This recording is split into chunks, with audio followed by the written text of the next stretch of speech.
Kalimera, kalispera, kalinichta, no matter where in this wild, weird, and wonderful world you might be. Thank you for making the Highbury Squad part of your day. Your spoiling continues. Number 3 live this week, and one of your favourites is back. And I'm not talking about Mesut Özil.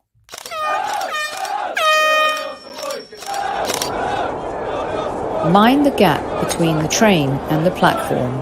Please stand clear of the discussion doors. The next stop is Highbury Squad.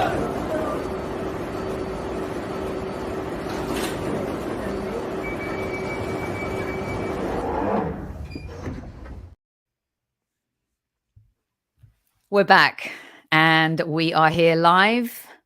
Hello, everyone, at ease. Well done, Damian, for reminding me because I lose my manners when Super Kev isn't here. Back on the show with me here at Squad Central is Mr. Damian Arriaga. Welcome. Hi, how are you? Thank you for hosting me. Kalimera, kalispera, or in the third one, I forget. Bravo, kalinichta. Kalinichta. Thank you. How would that go in Spanish? Buenos. So I'm assuming you're saying good morning, good afternoon, good evening, right? Correct. So that you would is say in my mother tongue. Buenos días, buenas tardes, y buenas noches. Buenos días, buenas tardes, y buenas noches. Perfecto. Yeah. Let's say hi to some of the squaddies. Amira's in the house. PW's in the house. Lynn is here, our chief like officer. Tammy is here. Steels. What a great name Tammy Steels is. Good one. She sounds like a powerful, it's like a Ruth. Yeah, it'd be like a badass bass player in a like 80s, that. I don't know, 70s new British wave of heavy metal band. I like that. Yeah, we should start that band. Yes. Okay, everyone's here. Runs with Cows. Mark, I put all your names up. I did. They're there. Carol, everyone, hello. Hey, Guna Works is in the house, and guess what? I have Damian. Like your wonderful video that you shared with everyone, and you guys know at the beginning of the show I have to do a little bit of housekeeping, okay? And I've got a little bit to do today, not too much. But Guna Works is in the house. Got this wonderful picture. Look at this, eh? That's stunning. I tell you something. Tony turns around to me yesterday and says, why don't we have one of the black mugs? We should have everything. I agree. And she's 100% right. So I ordered a few yesterday. So thank you, Guna Works, for your support and sending your picture. Fantastic stuff. Look at that. Thoroughly enjoying. Had a little bit of a sore throat. Tea and honey in his Highbury Squad mug. Good to go. I have this. I love it, but this kind of generic Dia de los Muertos skull, I think it would be better if it was Highbury Squad. I'm just saying. Okay, we'll have to. Now you need matching other stuff for with your coins and everything. Right here. Taib, how dare I forget you? Of course, Damian, hold on to those. All right, yes, we're getting to that. In front of me. Then, because Guna Works was giving it some, I then get a picture from Carl. Look at this. Ooh, cheers. More squaddies drinking tea. I wonder if there's another drink in there. I wonder if it's really tea. Mark, you do have to get a black mug. They're absolutely brilliant. So thank you, Carl. Thank you, GW. Thanks, boys. Thanks for the support. We really appreciate it. It means the world to us. Keep those pictures coming, thehighburysquad@gmail.com, or just DM us. Damian, thank you very much for your love for our good friends at ZENITH. I know you loved your coins. I do. It's amazing. I'm so grateful to have gotten one. I got so excited when I saw it in the post. And love it. It was incredible. And I love them. I love them. I have them right in front of me at all times here in my studio situation. So wicked awesome. Wicked awesome. I do have some. I don't have all of it. Amira, but I do. But guess what else I got delivered? Okay, this is crazy. You guys ready? Look, when Damian's on, we riff off a little. And we've been talking a lot of football. And trust me, we're going to have a brilliant conversation in about 2 minutes. But you got to see this. He's not in the chat tonight. Maybe I should text him. You guys ready?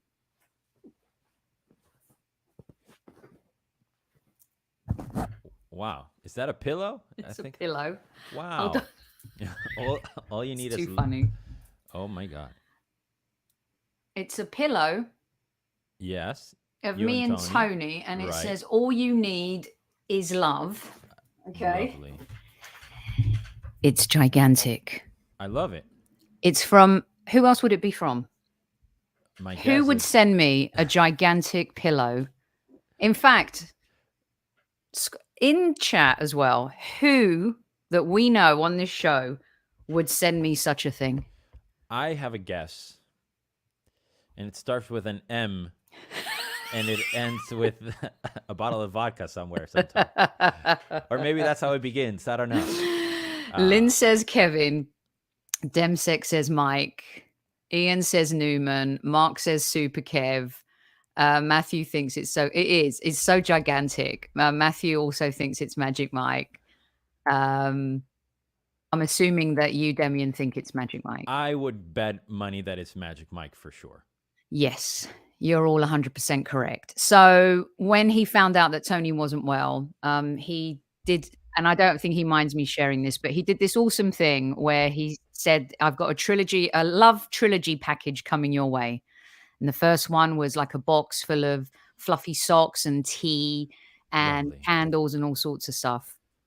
And then the second one, God, what was in the second one? So much has happened. And the third one came 2 days ago, and it's this gigantic pillow. And last night when I got up to get some water, I swear to God, it scared the bejesus out of me. It's like running into your own ghost dressed in stilettos. It was insane. I love it. I'm gonna have to call him and see, because now I want to buy one for my wife. I love this.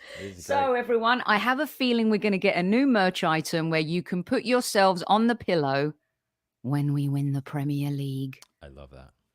Okay, let's talk football, shall we? And by the way, thanks to everyone who's written in and stuff. I do have some really good news for you that I'll share at the end of the show. Let's get stuck into some football. 7 minutes in and not a lick of tactics just yet, but we will start right now. All right.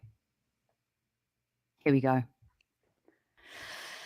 Item number 1 on the agenda, Mr. Demian Arriaga, is Mesut Özil retires today. Now, look, I thought long and hard about whether or not I wanted to cover this at all, but I do think that he has a significant stake, not necessarily in a positive way for some, but he does have a piece of history at the Arsenal now. Whether or not you think he just had a chapter, whether he's a cult hero, whether he's a hero, whether he's a legend, I want to hear it all tonight from each and every one of you, because I thought it was important that we talk about Mesut.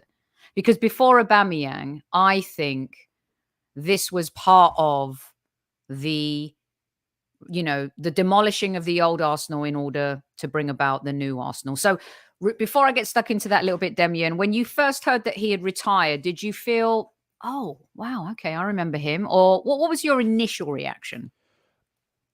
I kind of had forgotten that he was even playing, to be honest with you. I thought that he had sort of retired already because, or I thought he had like either not an extended ban. I thought he had, what do you call, like broken his contract, ripped up his contract that I think Fenerbahce where he was playing.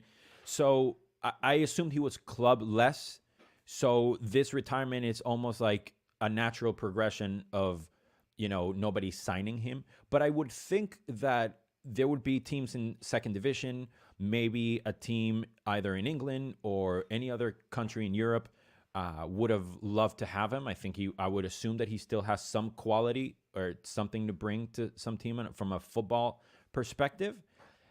So I was more shocked, like, oh, wow. Like I heard on TalkSport today, I heard Andy talk with Tim Sherwood, and they were talking about Emmanuel Adebayor retiring as well. And I was like, oh, I didn't even know he was still playing. So there might be something there as far as like my thoughts of the players and what I think they did or didn't do at the club or how they did it that made me sort of compartmentalize them in a sort of different pile, in a different bucket than, say, the Ashley Coles of the world and obviously Van Persie and people like that. So it's kind of like, I don't know. Yeah, I mean, by the way, I like this comment. We've got all the interlude to talk tactics. The waffle is welcomed. I love it. And I love a little bit of waffle, that's for sure. Okay, so before I get stuck into my thoughts, I want to share a bunch from the squaddies. Let's get Mark's up first. Mesut was exceptionally gifted, but also exceptionally lazy. Odegaard is a perfect example of how one can be skillful and work extremely hard without the ball. Great comment, Mark. And also, someone said, I follow, Adonis, who I follow, I think Patrides is his last name. I follow him on Twitter, and he said, I've got in 8 months this season what I waited 8 years to get from Mesut Ozil in terms of Martin Odegaard as well. I prefer to remember the good times. He was a magician. We failed him. Alexis played Coquelin, Mustafi, Kolasinac behind him, and Giroud up front. Listen, I will not hear a bad word said about Giroud, considering what he has won in his career, what he's contributed to every team he's been. There is no negative talk about Giroud today. I can understand how some fans will think negatively towards Mesut Ozil. So for me, Ozil deserves his retirement, says Turin. Ozil, yeah, we never built on it. What did Kev say? If we'd have got a Thomas Partey for them at that time and built the back better. And the truth is, when you look back on it now, the latter years of Wenger was poor. Emery never had the power. And finally, a manager came in who changed it all. Brady's Banana says Ozil retires and teammates didn't notice a difference on the pitch. Don Juan, 300K a week. Okay, so when he first signed for Arsenal, I was really excited. I don't know any Arsenal fan who wasn't thrilled that we were signing Mesut Özil from Real Madrid. It was monumental. I mean, he had built a following not only in football but off the pitch as well. He's becoming an inspirational figure in the Muslim community too. He was riding high with Germany. And then whatever happened in that World Cup, the wheels fell off and Özil fell as well. But it had a huge roll-on effect at what was going on at the Arsenal, and I do believe that there was a lot going on prior to that. Anyway, when he joined, I felt, wow, what a signing we can build around this guy. He was a magician, and he was a beautiful footballer to watch. I don't care what anybody says. Mesut Ozil is one of the most talented footballers we have seen, in the last 20 years. And I was excited by the fact that maybe he was the kind of player that could build on all of the legacies that he had in Germany and Real Madrid and the players he played with, and take all that and come to Arsenal and be the Don. Like what we're seeing now, Damian, with Gabriel Jesus and Zinchenko. They've taken everything they've learned from Pep, being around winners, being around some of the best players in the world. They've brought it to the Arsenal, and they are the Dons on and off the pitch. Their mental attitude has evolved what Mikel Arteta has done, taken it to another level with players this season. You thought that with him being around a young player like Saka, putting his arm around him, I've played with Ronaldo, I've played with all the greats, I've won a World Cup. I mean, to have him be a mentor to a young player like this, I was very excited about it. Now I'm glad that he wasn't around Saka long enough. I'm glad that these guys weren't around Saka long enough to infuse their culture, their personas, their player profile, their DNA on the Arsenal Football Club. This manager tried desperately to help Ozil, and Ozil did not help this manager at all. Özil became a problem in the dressing room. He created many problems for Emery. He was enabled. He was doing whatever he wanted towards the end of the Wenger years. Even Freddie Ljungberg gave him a chance before Mikel came in. This is the Godfather Michael Corleone Fredo hug for me when I look back on it now. But he tried. They all tried. The only person who didn't try in the end was Mesut. And at the beginning, I loved him, Damian. I wanted it to be all of those things. And in the end, he went out like a chump. This tweet was the final straw for me in 2021. This tweet, okay, was at a time when fans like me weren't exactly behind Mikel Arteta, because that season was the 0-0-0 start of the season. That tweet, and when I saw fans' responses as well, that was the tweet where I turned around and be like, you know what? I may criticize my manager and I may not be happy with what he's doing right now, but don't you dare try and humiliate my club or the club that paid your wages and the club you wore the shirt for. That was the final straw for me. Trust the process, broken heart, mimicking us. He and Aubameyang and the Mustafis of the world and these stooges here are the reason why our club went into the gutter. One of the reasons. They're not to blame, but the culture they helped foster, the culture they thrived in, was toxic. And when you see this culture now, and when you see this, and when you see our players now supporting our women's team, okay, and getting behind our women, they could do it a little better as well. That team cared less about anything culturally related to Arsenal. And I will say this about Mesut, though. What he does off the pitch for children is incredible. Absolutely incredible. You cannot criticize him for that. And that is the most beautiful part of what he's done as a footballer. But in terms of a footballer at Arsenal, it started off with hope and ended up a nightmare. Wow. Sophie, tell us how you really feel, please. Look, I agree with a lot of what you're saying, with everything that you're saying. For me, and mind you, one of the reasons why I love coming to this show is because I don't know anything about tactics.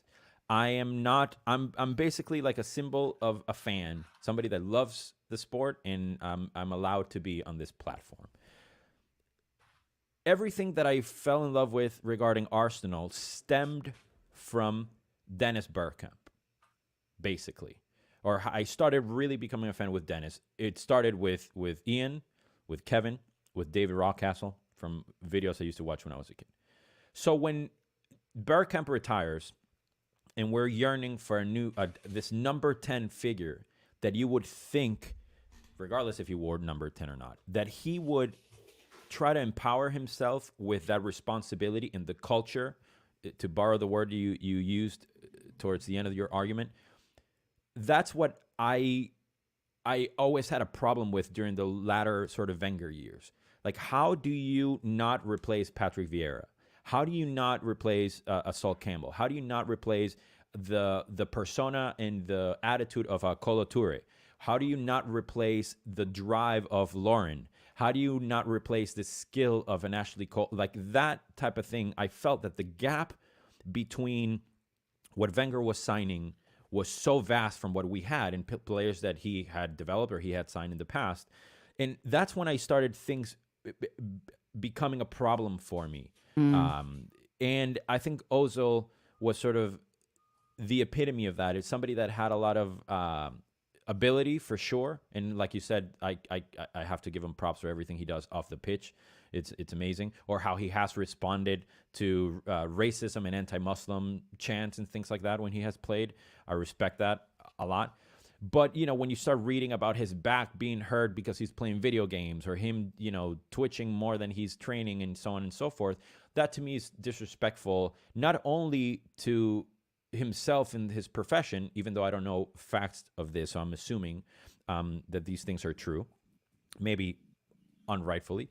But it's like, do you not know who you are, who preceded you? Do you not know who Dennis Bergkamp was or other players historically from the club? So that's what rubbed me the wrong way. Same with a lot of the players that you mentioned. It's like, do you not know the history of this club? Do you not know that you're playing the role that Tony Adams played, or you're playing, X, Y, or Z role? Even if Xhaka was playing as our defensive midfielder, like, how do you not watch Patrick Vieira, and how do you not know this is what he did or what he didn't do and how he behaved or he didn't behave? So I actually, at some point, I had what I thought was a brilliant tweet, and I'm not smart enough to know the names of the different types of O's that there are, but I had put like the Odegaard O, more than the Ozil umlaut O.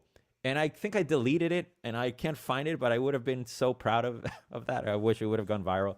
But I think that, to echo one of your listeners that mentioned that, like, the reality is what Odegaard has done in the last 6 months or so, or since he joined the club, really, but it's been what Ozil should have been.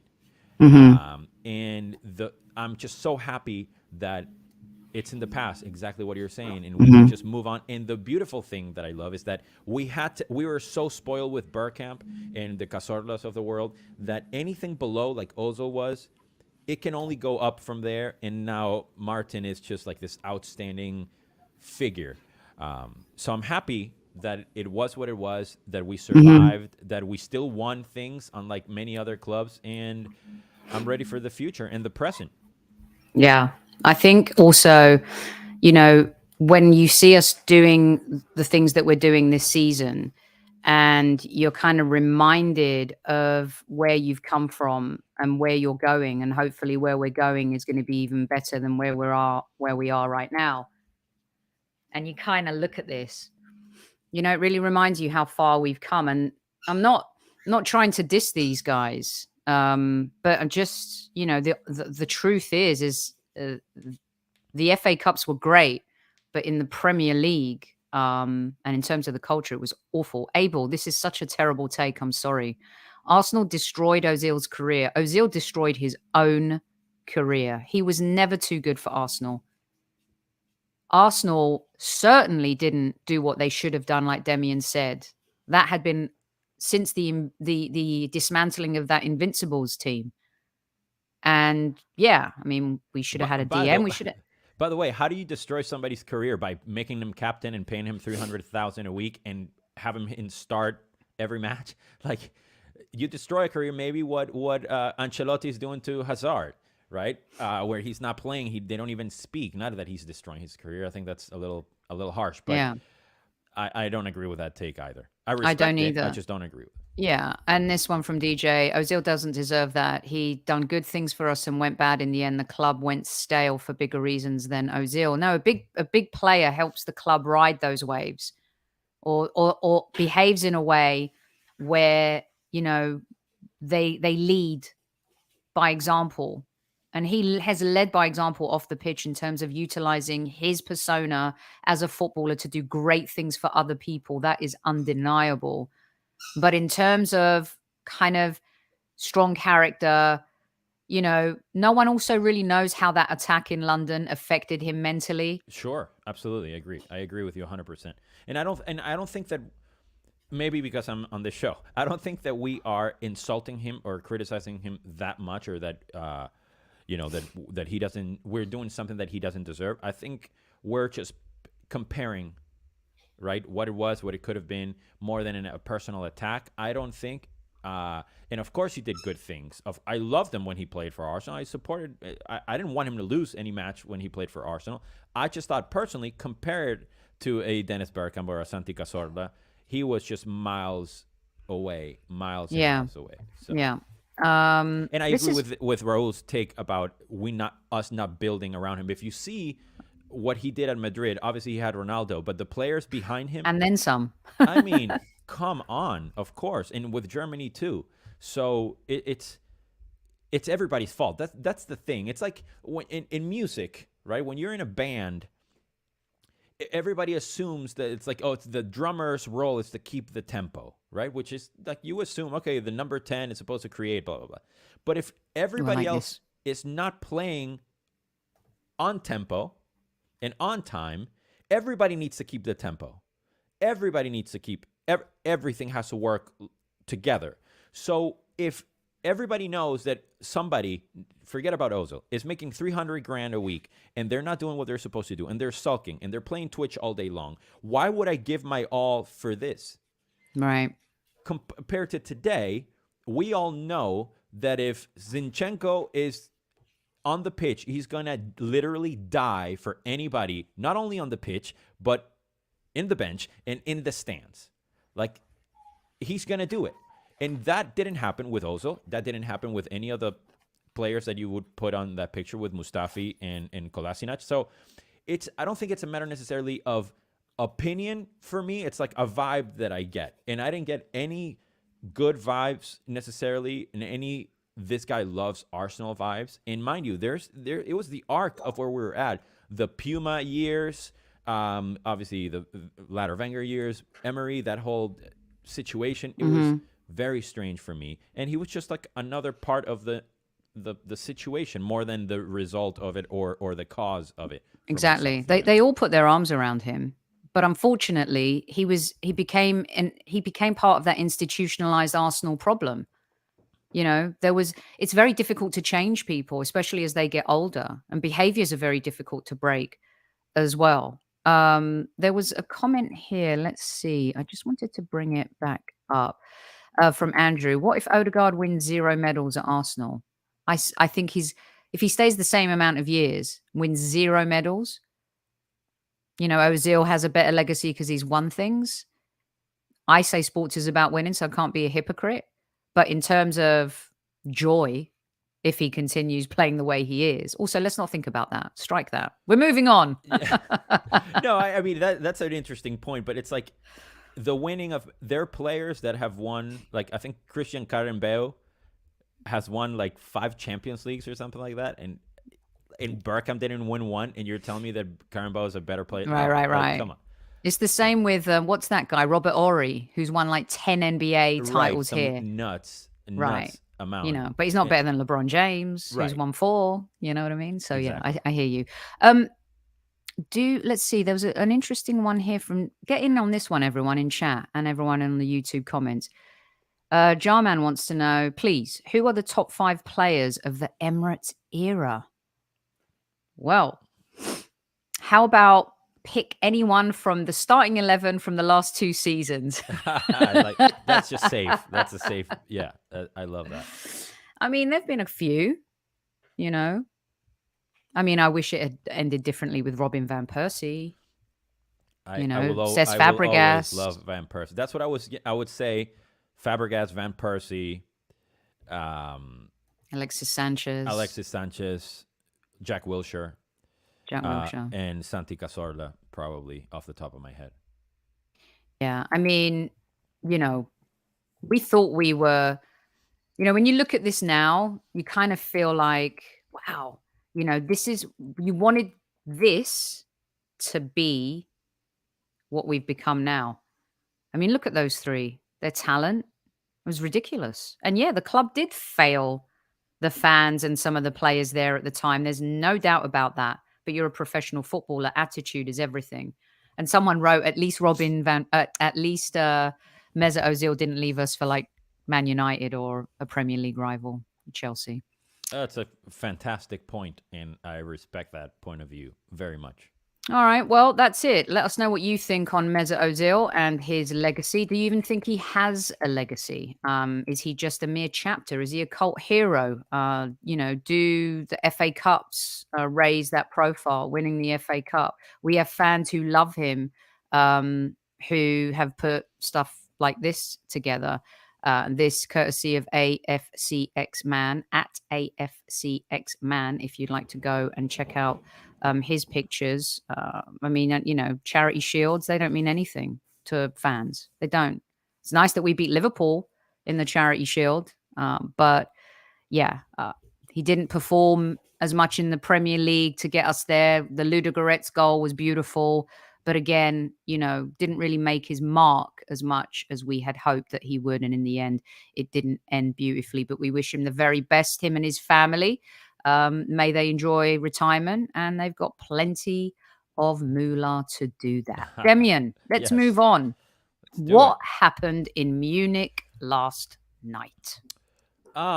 Well, I think it was the consistent story of this season post the injuries to 2 of the best players the world has ever seen, Beth Mead and Viviana Miedema, where we're just not scoring. You know, we're not converting our chances to become, or to quote a very American way of analyzing sports. We're not converting our chances. And I think it was just what's been happening. What happened with Chelsea a couple of weeks before the Conti Cup Final. where we had chances, we didn't convert. We didn't seem. It seemed like we dominated, and it just wasn't effective. No real finishing. We had, I think, 25 shots on goal or something like that. It was insane. But I am, like I said on my podcast yesterday, I'm incredibly optimistic that when we play back at the Emirates, it's going to be a win, because we seem to be learning from the mistakes. And I think the idea is to have players score that aren't the forwards if they're not scoring. We need Katie McCabe scoring. We need the odd free kick from Steph Catley if she's healthy, or, a penalty that Kim Little converts. So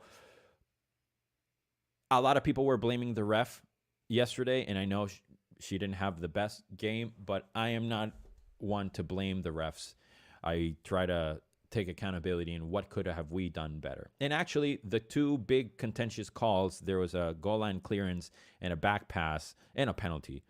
I didn't think either one or neither of those three were actual bad calls personally. So that's my take on that. I'm curious to know what you thought. You're muted. Sorry. We had a lot of chances, and we've had a lot of chances. And, don't underestimate how important Beth Mead and Miedema are to this team. I mean, you could just see them, when they show up, that these women, I mean, they're a tribe. They're like, our men's team, our women's team. And especially in the team last season, there was a different, I think, energy and different camaraderie, Damian. And I think these two injuries have not only put the team off kilter, even though we won. These two, I think, I think Leah's coming back a little bit to her best. But, I mean, these two in the Conti Cup were sensational. They just were brilliant. And I love these guys. But losing those players, I think, has taken its toll, and it's difficult. We're 5 points behind Chelsea in the league, 3 points behind Manchester United, right? Manchester City have overtaken. I think it's on. We have a game in hand, and if we win, I think it's against Brighton. If we win, because of goal difference, we would be second. And Chelsea play Man City, I believe, in the next fixture. We play Man City, I think, on the 2nd of April as well.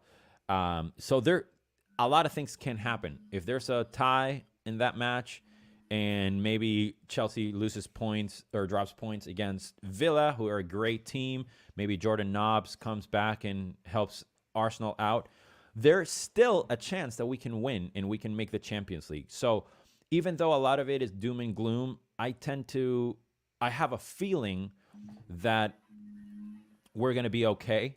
Maybe I'm being too, optimistic, but if without Viv and Beth, we're doing so well, quote unquote, and we win the Conti Cup, and we're still, for all intents and purposes, still in the Champions League,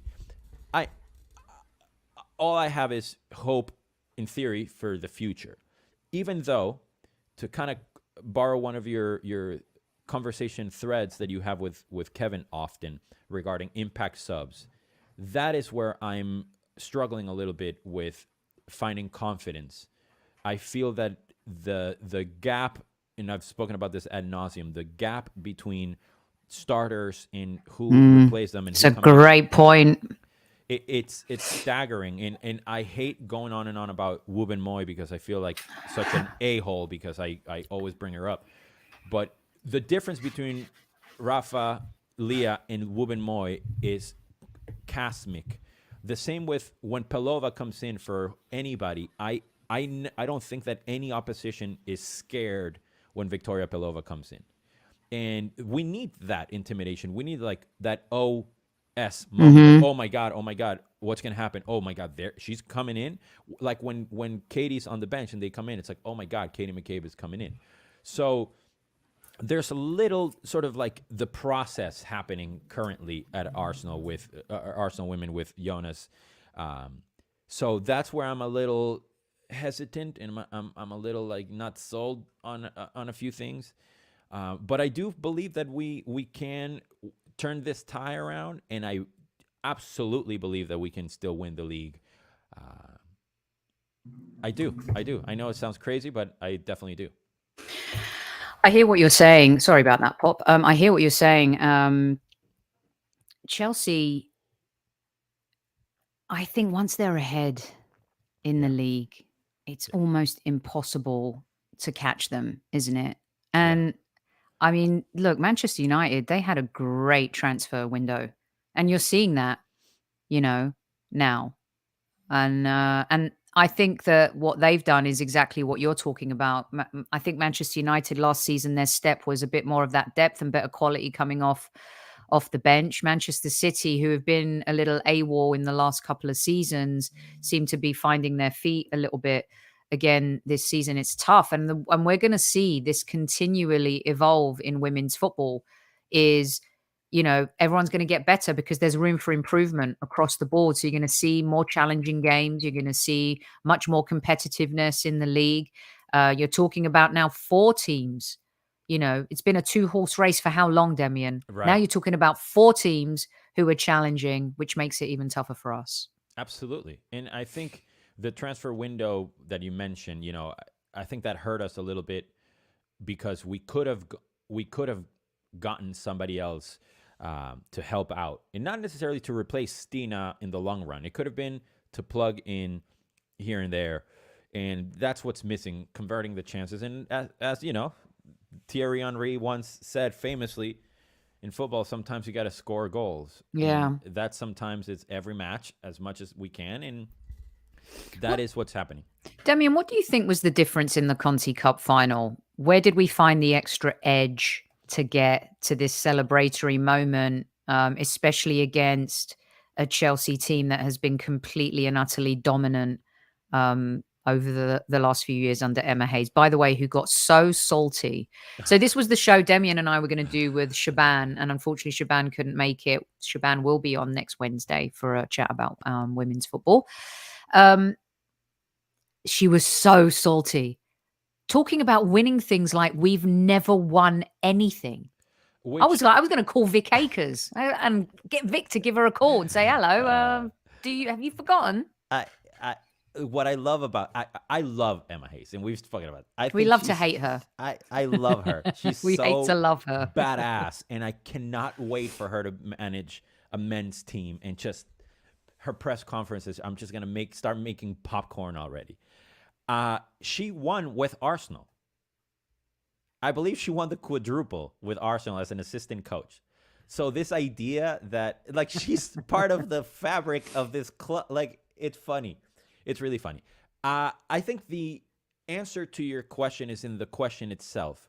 I think what the girls found was that it was a final. Everything that you said, that Chelsea have owned us for so long, and the how many cups lost against them, finals and semifinals. And I've been to one. I flew to one from LA. You did. Bless your heart. And I still cry at night when I imagine that Sam Kerr chip. And, I think that's what was needed. That extra, the stakes were higher, and they were also equal. A cup competition, a final, that's it. You have nothing to lose. Mm-hmm. Whereas if you play them in the league, when we will, the second to last game, by the way, so we could still beat Chelsea and they could still drop points, and mathematically we could still do something. But I think that's what was needed. I think let's win for Viv, or let's win for Beth, and maybe other things that are happening in the club that we don't know. Maybe they know players are leaving. Who knows? I think that was the extra plus that they needed, and I think that's why, more than a league. But like with the Ozil thing, neither you or I are ever questioning somebody's commitment and professionalism and their vision and their fight, and God knows what they have going on in their personal lives. And I do believe that there's the capability of beating Chelsea, because the previous match we dominated them. We dominated Bayern Munich for all intents and purposes. So the team is there. We're just almost there. We're like the almost there squad. And yeah, I know I took a little bit of a right turn, but no. I love that you took a right turn, because I actually had to blow my nose. I got a bit of a cold, and I came to the show without a handkerchief. So you were right to take a left at Greenland, or a right, to Scandinavia. I like that. I love it. Okay, I have questions for you. So let's get stuck into those, and then I'll give you guys a quick update. I spoke to Matt Turner today, who is with the US men's national team, doing some bits. So let's get to some questions for Damian here. Damian from Demsec, what's your view on Stina? Oh, I love Stina. I think that with every, first of all, Stina is a Jonas player, so he believes in her, and I believe in her. I believe that she did really well with Viv as a number 10. I think the added pressure that you might have when you have the greatest striker of all time playing behind you versus not the greatest striker, whatever that figure means, I think that has hurt her a little bit. And I just think that she's going through a dip of maybe confidence or, converting chances and so on, which is normal for any striker to go through.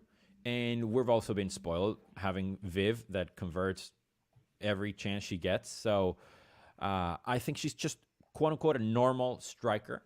And she's going through a bad patch. And it sucks for us that it's going through a bad patch when we need her the most, but so be it. But I still think she's, especially when Viv is injured, she's our number 9, and I stand behind her.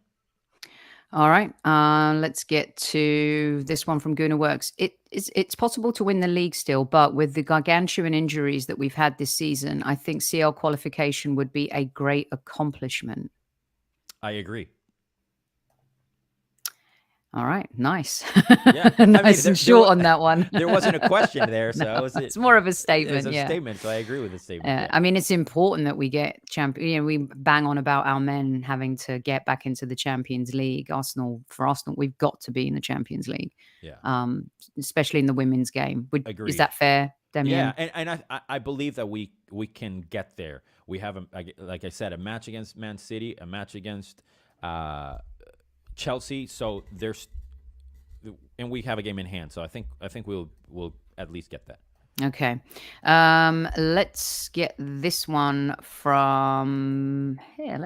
A good one from Lynn. Let's get Lynn's question up next. Okay, here we go. Damian, would you say that the women's front three are becoming a little predictable, and maybe the manager needs to change it up slightly, like Arteta had done with the men's team? Oh, that's a great question. I agree to various degrees. I think having him playing Katie on the right instead of the left, I think it's one of those moves that I think it's a little sort of like changing things up that I really appreciate, and I like what he's doing. I do think that people were raving about Caitlin Ford's performance. I thought it was okay. I wasn't really that impressed by it, and I do think that she is a bit of a predictable player. For me, I would still have her up there. I wouldn't start her if everybody's healthy, to be completely honest with you. But I think he has tried to change things up. But I don't necessarily feel that Victoria Pelova or Gio are the answers to our front three. I really don't. It's almost like, let's just keep whoever can do the best job, and let's just keep the lights on until the two GOATs come back. So that's. Are they going to make the World Cup, those two, Damian? I like to think so. I mean, we still have a few more months, and they're walking. They're training slightly. So I don't know. I would like to think so. I really would like to think. Runs with Cows was asking of any news on the injuries, and of course, you're not going to see Miedema and Miedema and Mead are on a mission to make it to the World Cup. Yeah, man, it would suck if they miss out on that. They've been going through so much personally stuff. Yeah, that Beth has had, an incredibly tough last couple of years and great couple of years. So it's this ups and downs that affects a lot of people. And when you have such a look, I I don't know if I told you, Sophie, but the other day I was playing goalkeeper in a league here in LA, and I caught a routine ball, and I basically had a severe strain on my bicep and forearm where I could barely play drums. My arm was all swollen and red and bruised, and I was freaking out. I could still play drums, but I was freaking out. And it's your livelihood. It took such a mental toll. My wife was so supportive, and it was really hard for me to deal with it. And I knew I was going to be fine. I was getting better every day. But imagine if it's an ACL, which is like the injury of injuries for footballers, that in theory they never come back to being the same and all this other stuff. It's just so scary. And to have the added pressure of then, well, now I got to be the best and better than I was and represent my country and then make it in time in this frame. That's a lot to ask. That's why I don't like tweeting, well, when Viv comes and when they come back, it's just like adding pressure and we're setting up this high standard for, it's just too much. We see it a lot. And are you okay, by the way? And Ian's asking too. And thank you. I am okay. I woke up today the best that I've woken up since last Friday. Okay, good. Or 2 Fridays ago, I should say. And I feel like in a week I should be back to normal. Okay, great. Okay, let's get some of your other questions in here for Damian as well. Let's see. We'll save a couple of the music ones for the end, of course. Okay, so Tammy and the gang are talking. We know she signed a year. Now with the injury, just to riff off what you're saying there, Damian, I think teams will always take a punt on Miedema just because she's a legend. But with Mead now, their relationship, do you see her staying? Yeah, absolutely see her staying. Yeah. And I don't know how much of that is hope and how much is that actually, I don't know anything, no inside info. But I would think the relationship, what she means to the club, I think that Viv is so competitive that she would want to prove to herself, not to anybody else, prove to herself that she can be back and dominate and help Arsenal win things. I'm convinced that she loves the club so much. And I don't necessarily see her going to any other club right now, especially like you're saying with having a relationship in London. And so I don't know. I said the same thing last time, and I believe that she is sort of like a throwback player that's not worried about contracts. She just she plays by her own, tune and her own drummer, and she does what she does when she does it. And we're just all here on Viviana Miedema time and wait for her. And she's earned the right to do whatever she wants and take her time. I really felt we had an opportunity to do a double this year, at least, minimum. Yeah, so did I.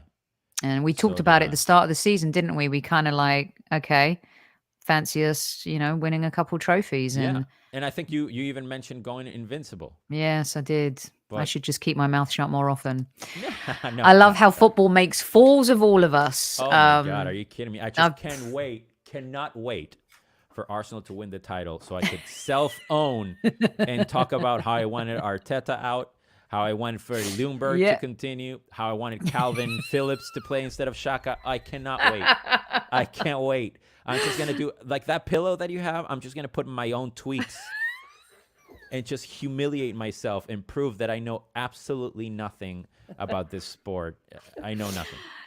Brilliant stuff. Okay, so let's see. A couple more questions here before we duck out. And I'll give you a quick update on Matt as well. This is a good one. Marnham, what's going on? Matthew wants to know. I don't know. I don't love Frida as a number 10. And that's just my thought. I don't think... I'm not even positive she would start if everybody was healthy in my preferred lineup. And again, I just think she's going through a dip. And I think that her and Stina aren't the most compatible of players. And also, Frida is super young. And there's a lot there to learn. And I just don't know if being a number 10 is the best position for her. Yeah, I mean, look, she's a young player. She went on this turn for a few games and it was like, wow. You know, you could see all of the things the club had been talking about her and the reasons why they pursued her so aggressively. And, you know, she's brilliant. But a young player is going to maybe dip in and out of form, maybe run out of some steam a little bit. And then you lose a little of what's around you. And then the spotlight is on you, Damian. And now everyone's looking at you to maybe be the hero in the absence of a legend like Miedema and a superstar like Beth Mead. I think you hit the nail on the head. And I never like to question players' mentality of the pressure. Like we've said, for any female footballer to get to any level, really, but to get to that level, the amount of mental fortitude in the ovaries that you have to put up with all types of BS and get to that level is outstanding. And it's more impressive than anything for me that any man can do. And I just think that some people deal with certain pressure a certain way, in a different way. And if we are in a time of growth, so be it. I will say, though, I know we don't get into politics in this show, but there is something still very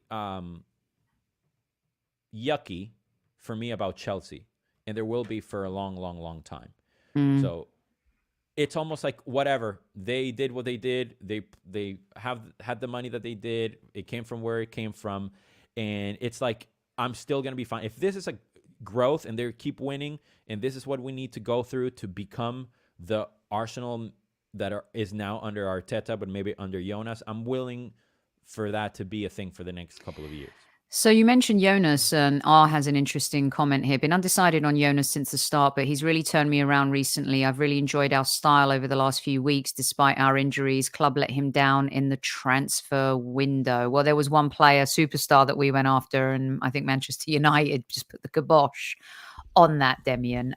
Jonas doing well despite the challenges, do you think? I know you questioned him at one point. I did. I questioned him at every point when he doesn't start Katie McCabe. And I spoke about it at length on my podcast. I mentioned it many a time and on this show as well. I trust him.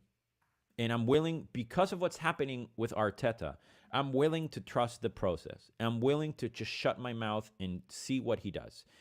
I still am not convinced by Pelova. I'm not convinced. And I've followed her career because I'm a big Dutch fanatic. I'm not convinced by Gio yet. And I'm also, the club letting him down in the transfer window situation, like I would have gone for Bunny Shaw over Alessia Russo. Just because I think she's more gettable. I think she's more gettable, and I think she's a better player. Like, I think Bunny is just unbelievable as far as the sort of number 9 that we would need, more than Alessia. That's just, again, this is the guy that wanted Arteta out, so don't listen to me. But I trust him. I like what he's playing. I just don't think that I'm not convinced about a couple of the signings, even though Kuhl, I think, is going to be the future of that midfield. I cannot wait to see, Kim Little, Leah Valti, and Kuhl do their thing together. And I have to say, I loved Leah Williamson playing farther up the pitch. Yeah. So she's got that in her, and she's versatile. Yeah. She does. I just think that she's like, oh my God, if I play and other players play with Rafa, their understanding is so outstanding that it's like we have a good thing going. Right. Maybe when things change, I'll move up. I think we need her for another couple of years, unless we get a Mapi Leon or an outstanding, ridiculous, world-class defender. Maybe we bring back Dominic Janssen or somebody like that, or we get a Millie Bright or something like that. Oh, stop. So I'm just saying, I love it. Name to replace Leah and her going up farther up the pitch. Yeah. That's what I would say. Yeah, no, very nice. Maybe very not nice. Bright, I'm sorry. Okay, I love it too. Demsek, I'm trying to learn about WSL. It's not easy at my very mature age. I love that you're trying Demsek and you're always in here supporting our women's show, and we really, really appreciate it. And Don One's started watching the women's game as well. There's a few in here that are new to it. Matthew really enjoys the women's game. Some great questions from everyone, from Lynn, from Demsek, from R as well. Really appreciate you. And thanks for tuning in as well, Guna Mutley. Welcome to the show. Some really good questions. And of course, they've got one for you on the music front. Mark wants to know what you listen to calm down after an Arsenal game. I don't. I listen whenever Arsenal win, the music that is the nicest to my ears are two. The Calimera Calispera song, and then I listen to the Arsenal Opinion and that super loud theme song, and Pedro bursting my eardrums every time he yells at his mic. That is what I listen to. I become just obsessed with all things Arsenal, and I just soak it all in, and then I go to Talk Sport, and they hopefully talk about Spurs losing, and it's just magnificent. But I don't need to calm down. The opposite. I'm like, let's go, let's go, let's go, let's go. I love it. Brilliant stuff. Listen, I'm waiting for you and DJ Tony Perry to put a Highbury Squad theme tune together. We got to get one for next season. I'm challenging right now. I'm dropping the gauntlet. All I need is DJ Tone Zone. Yeah, okay. To produce something and send me tracks, and I'll put a thing, and then he'll whatever the kids do these days. And okay, we're gonna make it happen. Yeah. We are gonna make it happen. By the way, can I say how proud I am of DJ Tony? Like, he's absolutely killing it. Yeah, it's great, isn't it? Oh my God, it's unbelievable. His selfies alone, I'm like, what the come on. Yeah. I'm so happy for him. And what a lovely guy. He's an awesome human being. His family are just epic. I love his mum and dad are just, the kindest, sweetest. Love it. And they're great family. And hopefully he's going to be on the show soon. And if he's listening, because he does, DJ Tony Perry, answer your WhatsApps, crying out loud. All right. If I don't ask you this question, I think DJ Sweet is going to kill me. Joey Castillo or Dave Grohl on the drums? I'm going to say Joey Castillo, because he plays for all the hardcore bands that Dave wanted to play. That's a very niche answer, but yeah. Yeah. Do you know for sure Dave wanted to play in all those bands? Yeah, that's what he listened to when he was growing up. Okay. And he plays in a lot of those bands, Circle Jerks and a bunch of other hardcore bands. But nice. Now they're asking me about remixes. You know I'm old. I'm not a remix person. Yeah, I hit stuff. I don't push buttons that much. How was the am I allowed to ask you how the appearance was the other night? Sure, of course. How was your James Corden appearance? It was lovely. Tell everyone who you were appearing with. So I was privileged and lucky enough to play with Tori Kelly, who's an incredible singer songwriter here in LA. She's so good, among the best singers on the planet. And yes, and she called me, her management called me to play with her on the James Corden show. And it was really funny for me and for a lot of people, because we had this drape in front of us, and you cannot see me play. You can kind of see my hair. And you can kind of see me kind of twirling some sticks, but I was there, I was performing, and it was an artistic decision, and it was great, and I loved every minute of it. I was told that some people adjacent to him are Arsenal fans, and I couldn't meet them. Sadly, they were all super busy, but it was lovely, and I get it's so. I'm so fortunate to get to do what I do, and I hadn't been too active, or haven't been too active this year. So, like with sports, sometimes you get a little down on yourself, and you don't know when your next chance is going to come. And, you just have to kind of keep plowing and keep practicing. And hopefully your reputation helps you out. And I was lucky to get that call, and hopefully there'll be more. Yeah. No, that's great. That's brilliant. Oh, man, we're so proud of you. Well done. And we know James Corden's a hammer. He is. The producer of the show, Mr. Demsek, is not. Okay. Certainly not. And actually, a little piece of funny thing, in a lot of studios, you have a little sticker or a star where the host is supposed to stand, and the people don't really know this. But James had a West Ham United crest on the floor where he's supposed to stand. So I thought that was pretty cool. Yeah, that's awesome. I absolutely love nice. That's kind of cool. That's pretty cool. Lynn wants you to make a song for the away games because they don't play North London forever away. Oh, man. If I were a songwriter, I would tell you, but I am not. I can't. Lynn, maybe we'll between all these squaddies, maybe we'll come up with one. Yeah. Okay. I like it. Brilliant stuff. All right. That's excellent stuff from Damian on all things of the Arsenal women and the universe that they live in. We are so proud of them. We want them to keep striving, and seeing them win the Conti Cup was absolute gold. I cried. I cried so much. So good. It's so good. I just feel really, I have FOMO with work stuff. Can you imagine my goodness. Beth Mead and Miedema, like how you feel? I mean, Damian, you want to play for everyone. And sometimes you're like, man, I'd love to play that gig with that artist. Sure. So, yeah, but we'll be back with an Arsenal women's show next Wednesday with Shaban Ahern, broadcaster. You see her on TalkSport and Sky Sports. She's absolutely brilliant. She was at the game. She's a gooner. So that is going to be a brilliant show next Wednesday as well. Real quick before I go, I did spend some time this morning chatting with Matt Turner. Videos are going to be up a little bit later. I did post a bunch of the quotes from Matt. He was in the presser today for the US men's national team. Caught a couple pictures of him off the laptop. He's there with Jedi, known as Jedi Fulham. His name's Anthony Robinson, but he's known as Jedi to everybody.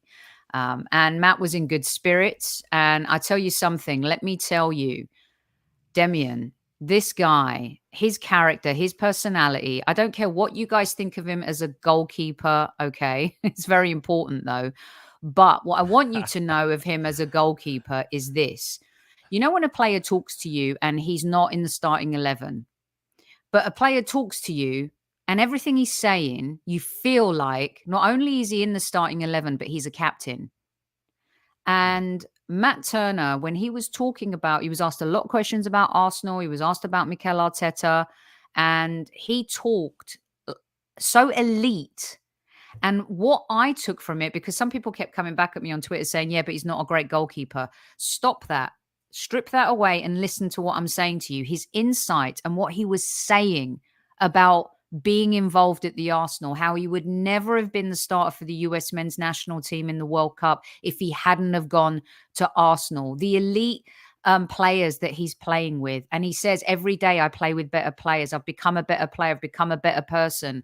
It's elite mental atmosphere, the dressing room, all of it. I came away from that and I felt every single time I'm looking for signs as to why we might win the league. And it's little signs like that, Damian, where you hear a player talk about his environment, what it has done for him, and how he deals with being a number two or always continually trying to prove himself to be a number one. Someone even asked him about his Arsenal future. And he's like, if I'm starting for the US men's national team and I'm playing in a World Cup or Copa America or the Gold Cup, I'm staying at Arsenal, right? Because of all these things that Arsenal have given me. And I just wanted to share that with everybody because I think it's really important. I hope you stay tuned in to the end of the show, everyone, because it's really important that you hear how he speaks of his club, his manager, the players, and the surroundings. I absolutely love that. Love it. Really, really good stuff. It is nice to hear. I think he's a really good shot stopper. I think he's really good with his arm. And I'm sorry, we still lost out in the Europa League and he wasn't the goalkeeper that day. Right. So let's just keep supporting him, right? Let's really just keep supporting him, respect our players. Exactly. He does need game time and I think he'll evolve and he's really super mature. He also talked about becoming a dad, on international waters, Demian, some of the stuff that you touched on, things going on in people's lives. I saw a post today from Zinchenko, and I'm thinking, look what this guy's dealing with, everything going on in his life at home. And then his next post is him doing something great with a young footballer, and I'm like, he's putting on these performances, and he's playing the way he is, and there's all this stuff going on in his universe. Yeah. It's just incredible. It really is. They're all human. Even Ronaldo, he was going through the death of a child. And people just forget about that. And they just talk about him like he's just like a player on FIFA that you can just trade. And it's nuts. We need more empathy for sure. We definitely do. Right. Don't forget, you lot, that you can find our good friends at Zenith here. Go give them a little look. Don't forget to use your coupon, Highbury Squad. Get your 20% off. As always, it's a lifetime. Don't forget to also go visit Ruth Beck Art. She gives you a lifetime 20% discount. Use Highbury Squad as well. Don't forget to go follow Damian Arriaga. And also, please subscribe to his women's show. Let everyone know where they can find your stuff. Thank you. You can follow me on Twitter or Instagram at Damian Arriaga, like that thing says. And also, my podcast is called That Arsenal Women Podcast. And I would love if you listened. It's a little different than most podcasts. I don't talk about tactics. And if you can subscribe, if you can subscribe, if you can share, if you can leave a review, that would be absolutely lovely on Apple Music and I guess iTunes, because I'm old.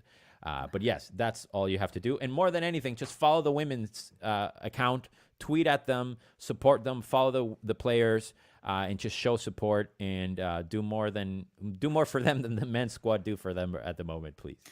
Awesome. Tammy loves it when you're on the show. Thank you, Ian gave you a follow recently. You're getting a standing ovation from Demsek and a lot of love from the squaddies as per usual. Thank you so much for hanging out with me, Damian. As always, it's just a pleasure to talk about the beautiful game with you. Thank you, Sophie. I'm thinking about changing the picture on the thumbnail now. I think we'll change it back to the women's team. And we'll dump Mesut Ozil. How about that? I love it. Okay, good stuff, you guys. I'll be back tomorrow night with Tom Canton in the house. Oh, I like that. Yeah, me and Tom will be taking your calls. It is the Global Gunners phone-in tomorrow. So if you want to phone in and have a chat with Tom, you can do that. And next time we do the questions with Damian, maybe we'll get a few of you in the studio as well. All right, back tomorrow at 8 o'clock live with Tom Canton. Until then, please take care. Look after yourselves. Don't forget to tell each other and those that you love them. I'm doing Kev's job because Kev's not here. At ease, everyone. At ease. See you tomorrow night.